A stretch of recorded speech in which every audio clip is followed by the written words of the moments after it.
오늘의 말씀은 욥기 36장 1절부터 33절까지 말씀입니다. 엘리후가 말을 이어 이르되 나를 잠깐 용납하라. 내가 그대에게 보이리니 이는 내가 하나님을 위하여 아직도 할 말이 있음이라. 내가 먼 데서 지식을 얻고 나를 지으신 이에게 의를 돌려보내리라. 진실로 내 말은 거짓이 아니라 온전한 지식을 가진 이가 그대와 함께 있느니라.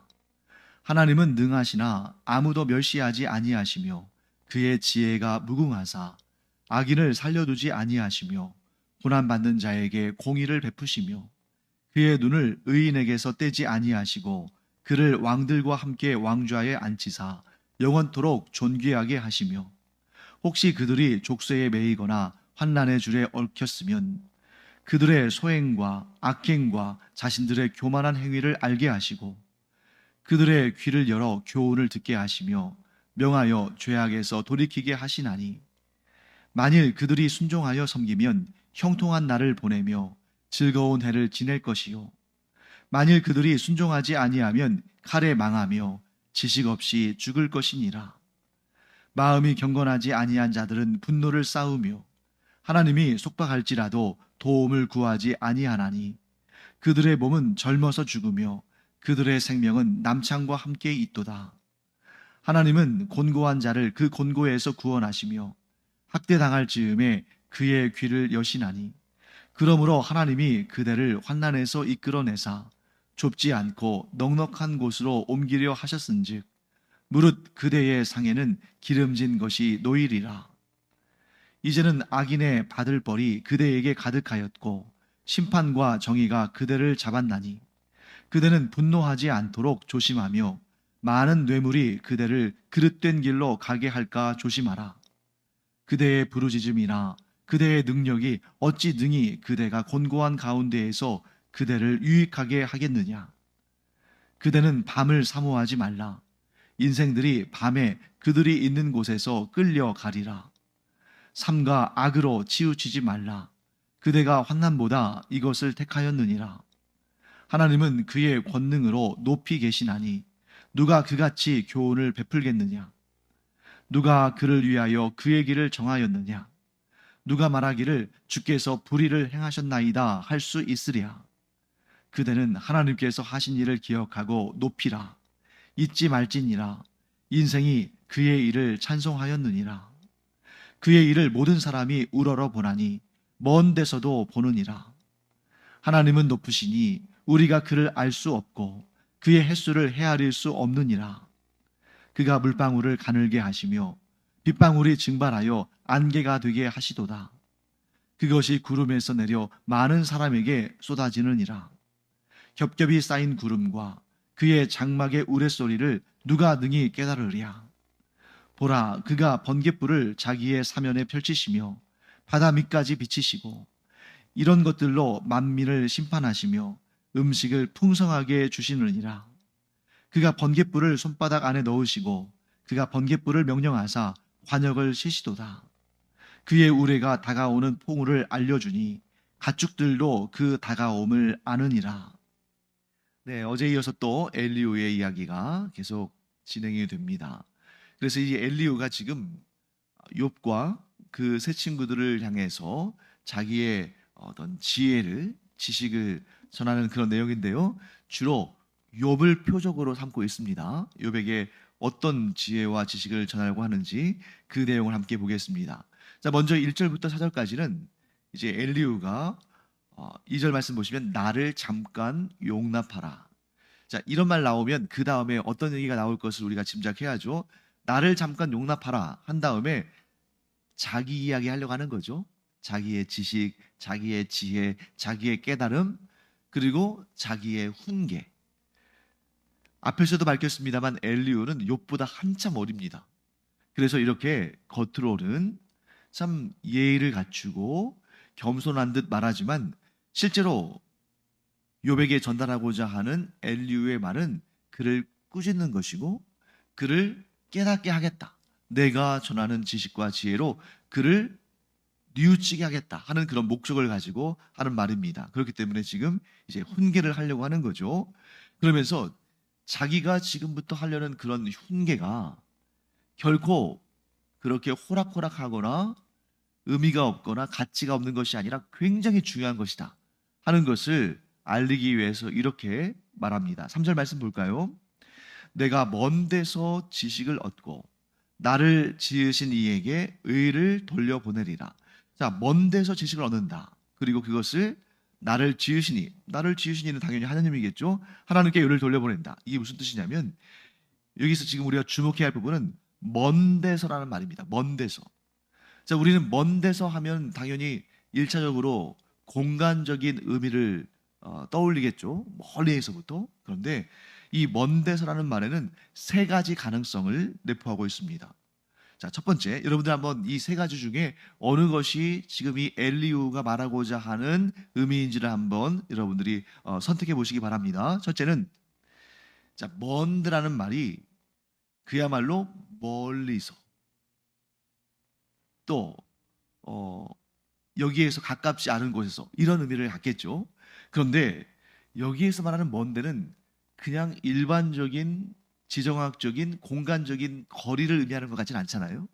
여기서 말하는 먼 데는 뭐냐면 사람들이 잘 모르는, 그러니까 예를 들면 이겁니다. 자, 우리나라가 이게 농경 사회일 때는 주로 주식이 쌀이고 또 밭에서 나는 채소들이니까 이것은 우리 토종, 우리 국내 국산이잖아요. 그것만을 먹고 살 때는 그게 다인 줄 알았죠. 그런데 이제 본격적으로 1980년대 지나고 90년대 지나면서 우리나라가 국제화가 되면서 외국으로부터 그런 농산물들을 수입하기 시작하잖아요. 그러니까 바나나가 있는 줄도 알고 파인애플이 있는 줄도 알고 밀도 수입하면서 이제 막 그런 다양한 분식들도 개발이 되고 그런 것처럼 여기에서 먼데라는 것은 뭐냐면 보통 사람들이 잘 알지 못하고 있는 것. 그런 의미입니다. 그래서 요백에 이렇게 말하죠. 내가 먼 데서 지식을 얻고, 이 얘기는 뭐냐면 당신과 보통 사람들은 잘 깨닫지 못한, 알지 못한 그 지식과 지혜, 좀 비밀스러운 것을 내가 밝히겠다. 그리고 3절 후반부를 보면 이렇게 되어 있습니다. 나를 지으신 이에게 의를 돌려보내리라. 그러니까 이게 지금 내가 이런 일을 하는 것이 하나님께 기쁨이 되고 영광이 된다. 하나님 앞에 의가 된다는 것이죠. 자, 그 다음에 두 번째, 먼 데가 그 딱 들으면 공간적인 개념입니다만 이게 시간적인 개념으로도 쓸 수 있다는 거죠. 자, 시간적으로 볼 때 먼 데는 뭐겠어요? 아주 오래전부터 이런 의미를 상징적으로 갖겠죠. 그래서 내가 지금 전할 이 지식과 지혜는 요 며칠 사이에 혹은 최근에 생긴 것이 아니라 아주 오래전 옛날부터 있었던 말씀인데 그것을 내가 다시 한번 전하겠다. 자, 이런 말을 하는 이유는 뭐겠습니까? 욥이 스스로 지혜롭다 하지만 그 옛날부터 우리에게 당연하게 전해진 그 지식과 지혜를 잊어버린 것 같다. 그래서 내가 다시 한번 되뇌어 주겠다. 그러니 깨달으라. 이렇게 말하는 것입니다. 그리고 세 번째, 지금부터 자신이 전할 지식과 지혜가 이 먼데라는 것은 사람으로부터 비롯된 것이 아니라 하나님께로부터 온 것이다. 즉 사람은 가깝지만 하나님은 멀리 있다는 그런 개념을 가지고 내가 지금 말하는 것은 보통 사람들이 말하는, 사람들이 생각하고 사람들이 깨닫고 사람들이 교훈하는 그런 내용이 아니라 하나님께로부터 온 것이니까 잘 들어라. 이렇게 말합니다. 자, 이 세 가지가 다 섞여 있겠습니다만 그 중에 한 가지 가장 중심적인 개념을 뽑자면 첫 번째와 두 번째와 세 번째 중에 몇 번째일까요? 세 번째겠죠. 세 번째. 그래서 엘리후가 4절에서 이렇게 말합니다. 진실로 내 말은 거짓이 아니라 온전한, 여기서 끊어야 돼요. 진실로 내 말은 거짓이 아니라 온전한 지식을 가진 이가 그대와 함께 있느니라. 자, 지금부터 내가 하는 말은 거짓이 아니다. 그 다음에 뭐라고 말하냐면 온전한 지식을 가진 이가 그대와 함께 있느니라. 자, 여기서 온전한 지식을 가진 이가 누구를 말하는 걸까요? 하나님일 것 같죠? 네, 자기 자신이에요. 자기 자신. 엘리후가 이렇게 말하는 겁니다. 내가 지금부터 하는 말은 거짓말이 아니라 참된 지식이고 진리인데 이것은 하나님께로부터 온 것이다. 이 하나님께로부터 온 지혜와 지식을 온전히 깨달은 내가 그대와 함께 있으니 내 말을 들으라. 이렇게 말합니다. 자, 굉장히 겸손한 듯 2절 말씀에서 나를 잠깐 용납하라 이렇게 말했지만 사실은 그 속내는 뭡니까? 나는 하나님의 뜻을 온전히 깨달았고 당신은 하나님의 말씀을 깨닫지 못했거나 혹은 그것을 잊어버렸으니 이제부터 내가 하는 말을 잘 듣고 하나님이 주시는 지식과 지혜를 깨달아서 지금의 이 문제를 극복하고 회복할 수 있다. 이렇게 얘기하는 것입니다. 자, 그러면 지금부터 우리가 엘리후가 또 얘기하는 내용들을 들어야겠죠. 결론적으로 먼저 말씀드리면 새로울 것은 없습니다. 이미 다 앞에서 나온 내용들을 반복합니다. 그럼에도 불구하고 엘리후가 이렇게 반복적으로 또 얘기하는 이유는 무엇입니까? 욥이 답답해 보여서 그래요. 새 친구들이 그렇게 3번씩이나 번갈아 가면서 그렇게 쪼아대고 이제는 엘리후 자신도 막 이렇게 자기가 뭐 잘난 체 하진 않지만 그 속으로는 욥을 훈계하고 가르치려고 하는데도 욥이 요동하지 않거든요. 그 말이 틀린 말은 아니지만 내 상황에 적용될 말씀도 아니다. 이렇게 주장하니까 막 답답한 거죠. 그러니까 지금 이렇게 계속해서 한 말을 또 하고 또 하고 합니다. 자, 그러면 첫 번째 엘리후가 주장하는 첫 번째 내용은 뭐냐면 이전에 반복한 내용이지만 규범적 지혜를 전달합니다. 규범적 지혜라는 것은 뭐냐면 하나님께서 정해놓으신 거예요. 이 세상의 원리, 하나님께서 세팅해 놓으신 기본 원리, 그 중에서도 제일 먼저 무엇을 전하냐면 하나님은 선과 악 사이에 심판하시는 분이시다. 자, 5절 말씀 볼까요? 하나님은 능하시나 아무도 멸시하지 아니하시며 그의 지혜가 무궁하사 한 다음에 6절 악인을 살려두지 아니하시며 고난받는 자에게 공의를 베푸시며 7절 그의 눈을 의인에게서 떼지 아니하시고 그를 왕들과 함께 왕좌에 앉히사 영원토록 존귀하게 하시며 이게 뭡니까? 하나님은 악인은 반드시 심판하시고 의인은 또 선한 자는 반드시 높이신다. 이 인과 응보, 권선징악의 규범적 지혜를 설명합니다. 욥이 이 내용 모를까요? 알죠. 누구보다도 확실히 압니다. 그런데 욥이 이걸 모를까 봐서 또 얘기하는 그 속에는 어떤 의미가 있습니까? 욥은 신실하지 못하다. 욥은 제대로 알고 있지 못하다. 그러니까 내가 고쳐줘야 한다. 이런 마음이 담겨 있는 것입니다. 자, 그 다음에 규범적인 지혜 두 번째가 또 등장합니다. 8절부터 16절까지인데요. 이 내용은 또 욥이 모르는 내용이냐? 아닙니다. 정말 정확히 알고 있는 내용이죠. 자, 8절 말씀 볼까요? 혹시 그들이 족쇄에 매이거나 환난의 줄에 얽혔으면 9절 그들의 소행과 악행과 자신들의 교만한 행위를 알게 하시고. 자, 이 무슨 얘기냐면 하나님은 악인의 죄에 대해서는 반드시 징계하시기 때문에 혹시라도 자신이 그런 고난과 환난과 이런 고통 가운데 있으면 이것이 나로 하여금 죄를 깨닫게 하시고 그 죄로부터 돌이키게 하시는 하나님의 징계구나 하는 것을 즉각적으로 깨닫고 돌이켜야 한다는 거예요. 10절 말씀 볼까요? 그들의 귀를 열어 교훈을 듣게 하시며 명하여 죄악에서 돌이키게 하시나니. 그러니까 이렇게 하나님께서 내가 죄악이나 또 문제 가운데 있을 때 그로부터 돌이키도록 고난을 주시는 그런 징계를 주시는데 그때라도 늦지 않았으니까 돌이켜야 한다.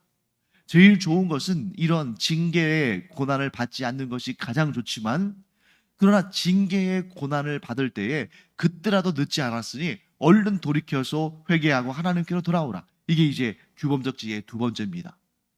하나님은 우리에게 회개하고 돌이켜 회복하도록 징계를 내리시는 분이시다. 자, 그 내용이 이제 쭉 설명되어 있어요.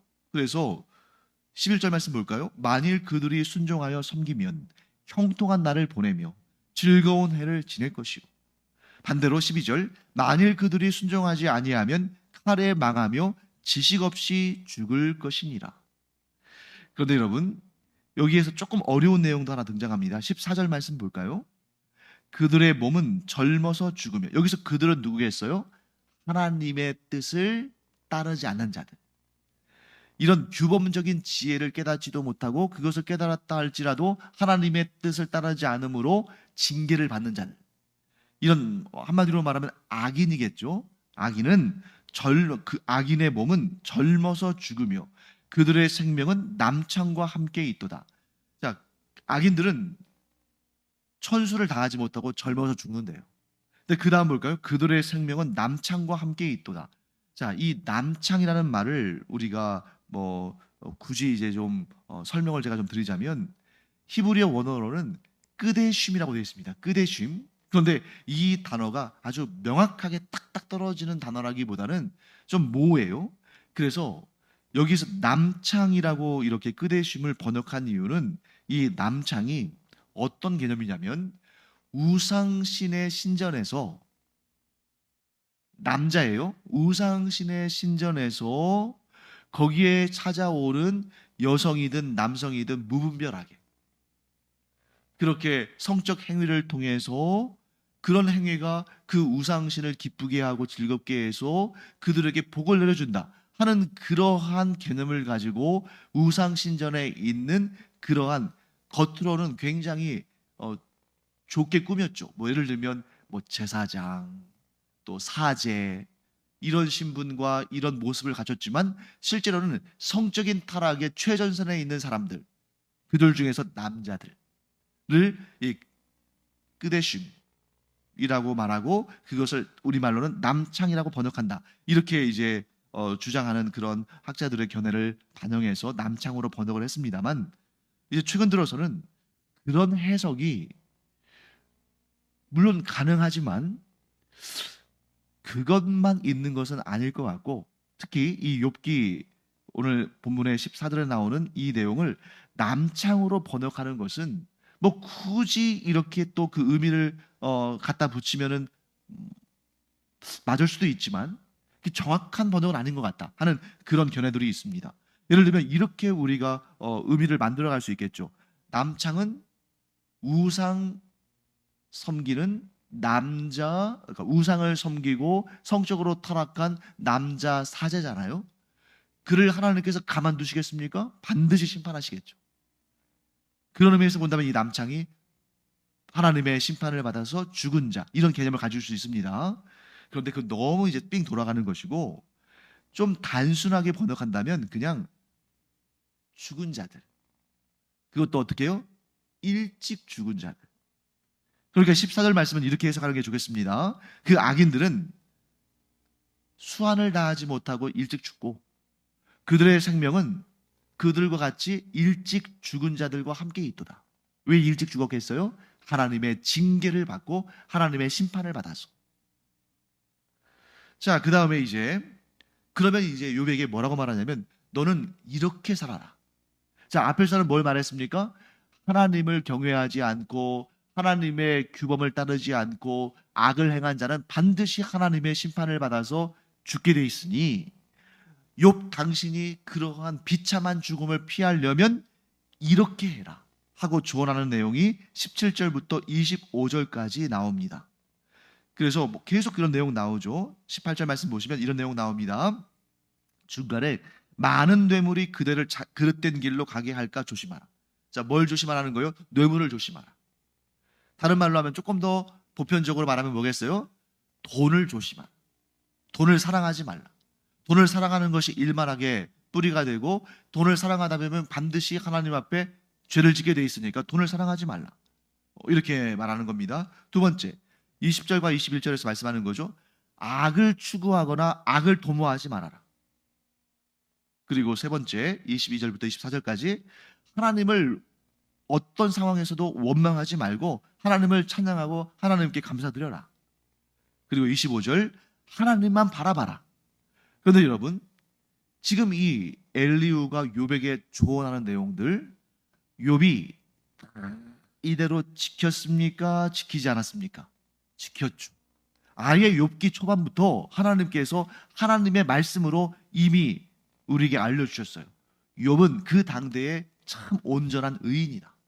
그러니 하나님처럼 완벽한 존재는 아니지만 사람들 가운데서는, 그 당대에 존재하는 모든 사람들 가운데서는 지금 엘리후가 조언하는 이 내용들을 가장 열심히, 가장 신실하게 지킨 사람이 욥 아니겠습니까?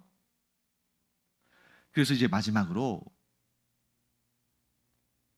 우리가 이 내용을 살펴볼 필요가 있습니다. 그 내용은 뭐냐면, 자, 26절부터 33절까지 엘리후는 하나님의 크고 높으시고 능력이 있으심을 설명해요. 예를 들면 이런 거죠. 26절 말씀, 하나님은 높으시니 우리가 그를 알 수 없고 그의 횟수를 헤아릴 수 없다. 27절, 아주 시적인 표현 나왔죠. 그가 물방울을 가늘게 하시며 빗방울이 증발하여 안개가 되게 하시도다. 이게 뭐냐면, 자, 비가 막 내리잖아요. 근데 막 소낙비처럼 막 내릴 때도 있지만 그 비가 아주 가는 그러한 그 이슬비, 안개비처럼 내릴 때도 있잖아요. 그거 누가 하는 일이냐? 사람이 아무리 애를 써도 그런 장대비처럼 내리는 비를 가늘게 할 수 없잖아요. 그 비가 흩어져서 안개가 되게 하는 것도 사람이 할 수 없습니다. 하나님이 하신다는 거죠. 29절, 겹겹이 쌓인 구름과 그의 장막의 우레소리를 누가 등이 깨달으랴. 오직 하나님만 하시는 일이라는 거죠. 그리고 30절부터 끝까지는 주로 어떤 내용이 나오냐면 번갯불이 나옵니다. 아마 이렇게 묘사하는 이유는 그걸 것 같아요. 자, 오늘날은 번개가 어떤 작용을 통해서, 어떤 물리적인 현상을 통해서 나타나는지 대략적으로 과학적으로 파악을 했잖아요. 뭐 예를 들면 그 서로 극성이 다른 전자들이 이렇게 부딪혀서 거기에서 스파크가 일어나가지고 불이 막 하늘에서 땅으로 떨어지고, 그래서 막 번갯불이 나오고 우레 소리가 나오고 벼락이 떨어지고, 이런 것을 과학적으로 어느 정도 좀 파악했지만 그게 하나님의 그 창조 원리 가운데의 일부를 알게 된 거죠. 그런데 이 3,500년 전에 이 시대에 번갯불이 어떤 물리적인 작용을 통해서 이 땅에 떨어지는지 누가 알겠어요? 그런데 시각적으로 가장 명확한 것이, 하나님의 심판에 관한 가장 명확한 것이 뭐겠습니까? 번갯불 아니겠어요? 막 그냥 보기만 해도 무섭잖아요. 그런데 그냥 보기만 해도 무서운 정도가 아니라 소리도 무섭죠. 그리고 시각적으로, 청각적으로만 무서운 것이 아니라 실제로 벼락이 떨어져서 사람이 죽는 것을 보기도 하잖아요. 하나님은 높으신 분이시고 하나님은 누구든지 심판하시는 분이시다. 이렇게 지금 엘리후는 말하고 있습니다. 근데 여기서 제가 결론을 좀 내려드릴게요. 하나님은 너무나도 크고 위대하시고 높으신 분이시기 까닭에 우리가 감히 하나님을 두고 이래라 저래라 할 수가 없습니다. 그런데 앞에서 엘리후가 얘기한 것처럼 하나님은 악인을 심판하시고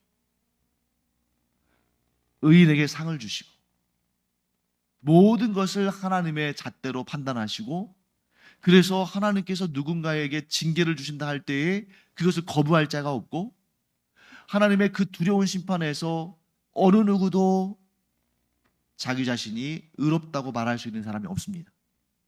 하나님의 그 번갯불 같은 심판 앞에서 그 번갯불 같은 심판의 그 징계를 피할 자가 없는 것이죠. 악을 행해놓고서 누구도 그 하나님의 심판을 피할 수가 없습니다. 그런데 여기에서 엘리후가 빠뜨린 게 하나가 있어요. 그게 뭐냐면 바로 하나님은 징계 가운데서도 은혜를 잃지 않는 분이시고, 규범적인 그 질서 가운데서도 우리에게 마땅히 그럴 근거가 없음에도 불구하고 은혜와 긍휼을 베푸시는 분이시다. 이게 가장 우리에게 이해할 수 없는 하나님의 특징입니다. 자, 사람은 아주 선명하고 분명한 게 좋아요. 그래서 어떻게 합니까? 악인에게는 벌을, 의인에게는 상을 주시는 분이시다. 이러면 깔끔하잖아요. 그런데 하나님은 해석하기가 너무 어려운 분이에요. 왜? 사람 보기에 이랬다 저랬다 하는 것처럼 보이거든요. 분명히 상을 받아야 할 의인인데 고난이 임하기도 해요. 분명히 징계를 받아야 할 악인인데 그에게 은혜가 임하기도 해요. 그러니까 사람들이 막 아우성을 칩니다. 하나님 왜 이렇게 선명하지 않습니까? 왜 하나님 이랬다 저랬다 하십니까? 그런데 규범적인 지혜 안에 머물러 있으면 그렇게 하나님을 향해서 이해 불가한다거나 왜 하나님이 이랬다 저랬다 하시나고 막 항변하거나 그러는데, 조금만 더 그 울타리를 넘어서 하나님에서 대해 알면 한마디 말도 못하게 된다는 거죠. 왜? 나 같은 죄인도 하나님의 은혜와 긍휼을 얻어서 하나님의 자녀가 되었으니까. 나 같은 죄인도, 나같이 허물 많은 자도, 나같이 구원의 가능성이 전혀 없는 자도 예수 그리스도의 그 십자가의 죽으심, 그 한량없는 사랑과 은혜를 통해서 구원받았으니까. 우리가 무슨 말을 할 수 있냐 이거예요. 그런데 우리는 그렇게 하나님의 그 크신 하나님, 악인은 반드시 징벌하시고 의인은 반드시 상을 주시는 하나님 앞에, 물론 우리가 의를 행한 일이 있겠죠. 거기에 대한 상은 받겠습니다만, 아무리 상을 받아도 우리가 지은 죄가 있어서 그 죄에 대한 징계로 영원한 심판을 받는다면 그렇게 조금 받은 상이 무슨 소용이 있겠어요? 그래서 우리는 규범적 지혜를 분명히 인정하고 그 가운데 살아야 되지만, 그 규범적 지혜를 넘어서는, 자, 여기에서 규범적 지혜를 우리가 그냥 지혜라고 말한다면 지혜를 넘어서는 은혜를 우리가 인정하고 감사하고 그것을 붙들고 살아야 한다는 것입니다. 지혜 안에서만 살잖아요. 규범적 지혜 안에서만 살잖아요. 그러면 온통 사람들을 판단하고 심판하고 정죄할 거예요. 은혜를 알지 못하면. 그런데 우리가 지금 이렇게 하나님을 섬기며 천국 소망을 갖고 살아가는 것은 그런 규범적 지혜만을 가지고는 이룰 수 없습니다. 그 규범적 지혜를 넘어서서 우리가 은혜를 깨달을 때에 진정 우리는 하나님의 사랑을 알게 되고 죄인인 우리를 구원하신 하나님의 은혜를 우리가 깨닫게 된다는 거죠. 그런데 이것이 단지 우리의 머릿속에서만 깨달으면 안 되고 우리의 삶에서 실천되어져야 됩니다. 그러니까 우리가 규범적인 잣대만을 가지고 사람들을 또 판단하고 정죄하고 심판하는 그런 삶을 살아서는 안 되고, 물론 그런 규범적인 진리의 잣대를 가지고 우리가 선악간에 구별하며 살아야 되겠지만, 우리가 그랬던 것처럼 하나님께서 우리에게 그러셨던 것처럼 우리도 은혜 받지 못할 만한 사람들에게 은혜를 베풀고 용서받지 못할 만한 사람에게 용서를 행하고, 우리도 자비와 긍휼과 은총과 은혜를 베풀면서 살아갈 때 그게 바로 우리가 진정 규범적 지혜를 넘어서서 은혜의 삶을 사는 사람들이라는 것을 증명하는 것이다. 사랑하는 성도 여러분, 나는 하나님의 은혜를 받으며 살면서 나는 다른 이들에게 은혜를 베풀지 않으면서 그렇게 산다면 그는 사실 하나님의 사랑과 은혜를 잘 모르는 거예요. 우리가 비로소 하나님께서 죄인인 나에게 베푸신 은혜에 진정으로 감사하고, 그래서 그 감사와 감격으로 인해서 다른 이들에게, 나를 힘들게 하고 괴롭게 한 그런 다른 이들에게 용서와 긍휼과 은혜를 베풀며 살 때에 진정한 하나님의 은혜를 깨달은 그리스도인이다 하는 것을 우리가 깨닫게 됩니다. 그런데 이게 연습이 필요하고 훈련이 필요하겠죠. 처음부터 누가 잘 되겠어요? 그러니까 작은 일에서부터, 누군가 나에게 입힌 작은 잘못과 허물에서부터 너그럽게 용서하고 은혜를 베풀므로 점점 이 은혜의 삶이 점점 내 삶에서 커져가는 그러한 사람들 되기를, 그런 하나님께서 기뻐하시는 우리가 되기를 간절히 축원합니다. 기도하겠습니다. 하나님 감사합니다. 저희가 규범적인 지혜, 규범적인 규칙 내에서만 머물면서 다른 이들을 판단하고 정죄하는 그런 인생이 아니라 우리가 하나님께로부터 은혜를 얻었사오니 우리도 은혜를 베푸는 그런 예수님을 닮아가는, 하나님을 기쁘시게 하는 그런 인생 살기를 간절히 원합니다. 쉬운 일이 아니기 때문에 우리의 힘으로는 감당할 수 없사오니 성령께서 우리를 변화시키시고 성령께서 우리를 이끌어 주셔서 이 거룩하고 아름답고 하나님께 칭찬받을 만한 삶을 살아가는 저희들 되게 하여 주시옵소서. 감사드리며 예수님의 이름으로 축복하며 기도합니다. 아멘.